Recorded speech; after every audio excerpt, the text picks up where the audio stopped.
ఆండాళ్ళ మీద కొడుకులేడు இன்னோ திருவாடி பூரம் எமக்காலன்னோ இங்கு ஆண்டாள் அவதரித்தாள் உண்ணாத வைகுந்தான் போகந்தன்மை இழந்து ஆழ்வார் திருமகளாய். వ్రతం చివరికి వచ్చాం. 29వ పాసురం ఇవాళ రేపటితో పూర్తవుతుంది. ఇవాళతోనే వ్రతం పూర్తయినట్టు. రేపు కూడా అందులో రండి. ఎందుకంటే ఫలశ్రుతి కదా, మనకు ఫలం ఉండాలి కదా. అంటే మన ఫలం ఏం కాదు, నాకేం అక్కర్లేదు. కానీ భగవంతుని కైంకర్యమే ఫలం మనకి. ఈరోజు పాత్రలో అదే చెప్తారు. నిత్య కైంకర్య సేవా తత్పరతే మనకి పరయన సాధనం అని చెప్తారు. சித்தம் சிறுகாலே வந்துன்னைக்கே வித்து உன் பொத்தாமரையே போத்தும் பொருள் பேடாய் எத்தமே எத்துண்ணம் குலத்தினு பிறந்து புத்தேவர்கள் கொள்ளாமல் போகாது இத்தை குறைவழ்வான் நன்னுதான் போகின்றான் எத்தை குறையே கிடவிக்கும் முந்தனோடு தோமையாகும் உனக்கு நாமா செய்வோம் மத்தியம் காமங்கள் మాకిదేవో మధ్యాహ్నం కామంగడు మా యొక్క ఇతర వాంఛలు ఏవైతే ఉన్నాయో అవన్నీ పోగొట్టవలసింది. ఇంతకీ ఈ పరయన సాధనం మీరు అడగడం, ఇవో ఉపకరణాలన్నీ ఉండడం, ఇవన్నీ ఇచ్చారా భగవంతుడు? కృష్ణ పరమాత్మ ఇవన్నీ ఇచ్చాడా? వీళ్ళు అడిగారు కదా, ఆయన అడిగాడు కదా, ఆచార్య ఆశ్రయం ఉందా నీకు అని అడిగాడు కదా. మాకు లేకపోవడం ఏంటండి? గోవులే ఆచార్యులు. అంటే గోవుల లాంటి ఆచార్యుల వల్ల వచ్చే ఆ గోవుల యొక్క పాలు అనేటువంటి జ్ఞానం ఉంది చూసారా, అది మాకు ఉంది. చివరిగా చెప్పిన విషయం ఏంటంటే, గోవులు అనేటప్పటికీ గోవిందుడు కదా, అందుకని వెంటనే మెత్తపడ్డాడు. సరే మీరు అన్నది ఇచ్చేస్తానరా, మీకు ఆ పరయ్యలు అడిగారు కదా, ఇచ్చేస్తాను. మాకు ఎవరికి కావాలండి ఆ పరయ్య? మాకు అక్కర్లేదు. అదేంటి మరి అడిగారు కదా అంటే, పొద్దున్నే వచ్చాము. చిత్తం చిరుగాలే వందున్నాయి చేవిత్తు అని పొత్తామరై అంటే తామర పద్మముల వంటి మీ యొక్క చరణ యుగలాన్ని మేము సేవించుకోవాలని వచ్చాం కదా. పెద్దమే ఎత్తున్నాం అని అంటే,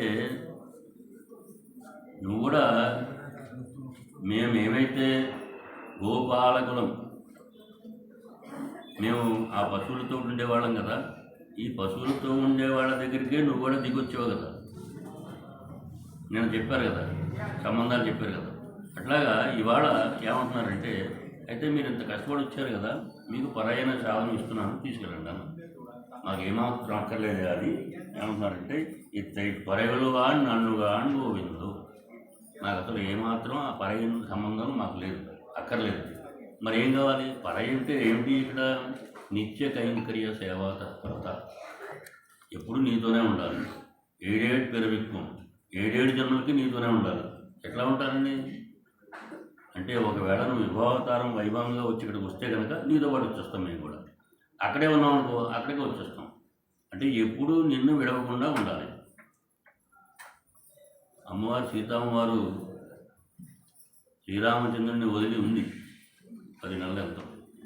లక్ష్మణస్వామి ఒక క్షణం కూడా వదలలేదు. అలాంటి సంబంధం కావాలి. దశరథుడు నువ్వు వెళ్ళిపో, రాముడు వెళ్ళిపో అనగానే ఆయన మూర్చిపోయాడు, తర్వాత పోయాడు. అదిగో అలాంటి సంబంధం కూడా కావాలి మాకు. అంటే నిన్ను విడిచి ఉండలేని పరిస్థితి కావాలి మాకు. అంటే మరి పరయ్య అడిగారు కదా, మరి ఎందుకోసం అడిగారు ఇది అంటే, పరయ్య అనేది ఏం కాదు, పరయ్య మా గురించి కాదు. నిన్ను ఎవరైతే కూడని వాళ్ళు ఉంటారో, నిన్ను ఎవరైతే తెలవని వాళ్ళు ఉంటారో వాళ్ళ యొక్క ఉజ్జీవనం కోసం అని చెప్పి నిన్ను మేము ఉంటున్నాం, అడుగుతున్నాం అని చెప్పి ఆ విధంగా అడిగారు. అడిగితే సరే పరయ్య అక్కర్లేదన్నారు, బాగానే ఉంది. మరి నేను నాతో పాటు మీరు ఉండాలంటే ఎట్లా ఉంటారు? ఎలా ఉంటుంది అంటే మా సంబంధం ఉడిక్క ఉడియాలని చెప్పారు కదా. అంటే మీది మాది ఏమాత్రం అంటే కులంలో నువ్వు వచ్చినప్పుడే మేము నిర్ధారించుకున్నాం నిన్ను విడిచి ఉండలేము ఎవరు అని చెప్పి. అందుకని ఒకవేళ నువ్వు మళ్ళీ వైకుంఠానికి వెళ్ళిపోతే కనుక ఆ నిత్య సూర్యులతో పాటుగా మమ్మల్ని కూడా తీసుకెళ్ళిపోవాల్సింది. అంటే ఇక్కడ తిరుమంత్రార్థం యొక్క వివరణ ఇచ్చారు. అంటే మొత్తం మనకంతా కూడా తిరుమంత్రం, ద్వయమంత్రం, చర్మశ్లోకం. ఈ చివరికి వచ్చేటప్పటికి రేపు చర్మశ్లోకం గురించి మనం చెప్పుకున్నాం. అయితే ఇవాళ ద్వయమంత్రం కూడా తిరుమంత్రం కూడా ఇవాళ మనకి సేవిస్తున్నాం. ఎట్లా అంటే నారాయణనే నమక్కే పరైతరువారు. నారాయణనే అంటే తిరుమంత్రం అదే కదా, అష్టాక్షరి మంత్రం కదా, మంత్రరాజ్యం ఉన్నారు దాన్ని. ఆ తిరుమంత్రం ఏంటంటే ఆయనే అంటే నారాయణుడు అంటే నారములకు అయనమైనవాడు, ఆధారమైనవాడు.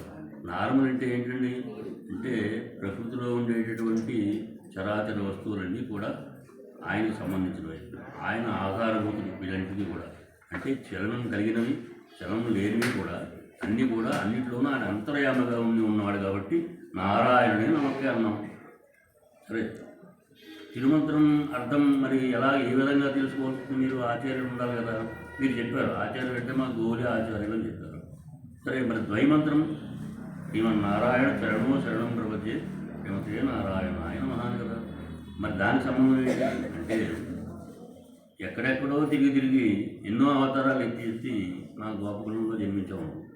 అంటే ఎంత పుణ్యం చేసుకుంటే మా గోపకులం నువ్వు రావడం జరిగింది.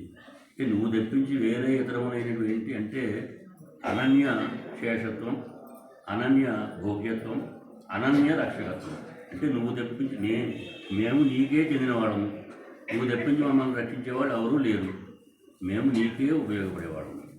ఈ మూడు ఈ భాషలో మనం చెప్తున్నారు ఇవాళ. అంటే ఆచార్య ఆశ్రయణం వల్ల జ్ఞానం తెలియాలి. జ్ఞానం తెలియాలంటే ఏ జ్ఞానం తెలియాలండి?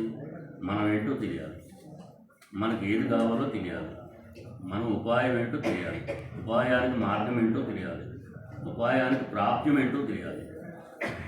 ఆ ప్రాప్తం ఆయనే, మొత్తం ఆయనే. ఇప్పుడు దీంట్లో చెప్పేది ఏంటంటే పరై అని అడిగారు కదా మీరు.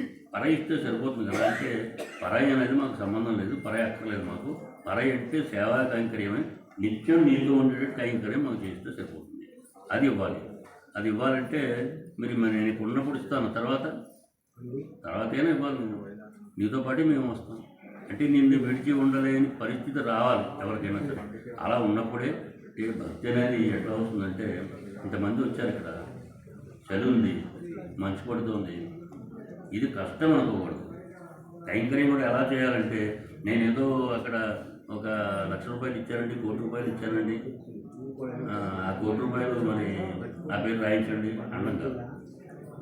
నువ్వు సంతోషించాలి. నువ్వు సంతోషించడానికి మేము ఎంతైనా చేయాలి. ఇది మా సంతోషం అనుకోకూడదు. కానీ నువ్వు సంతోషిస్తే మేము సంతోషిస్తాం అని ఈ భాషల తాలూకా వైకుంఠ చెప్తున్నారు. రేపు బలశుద్ధిగా చెప్పుకున్నాం. చేస్తున్నాం.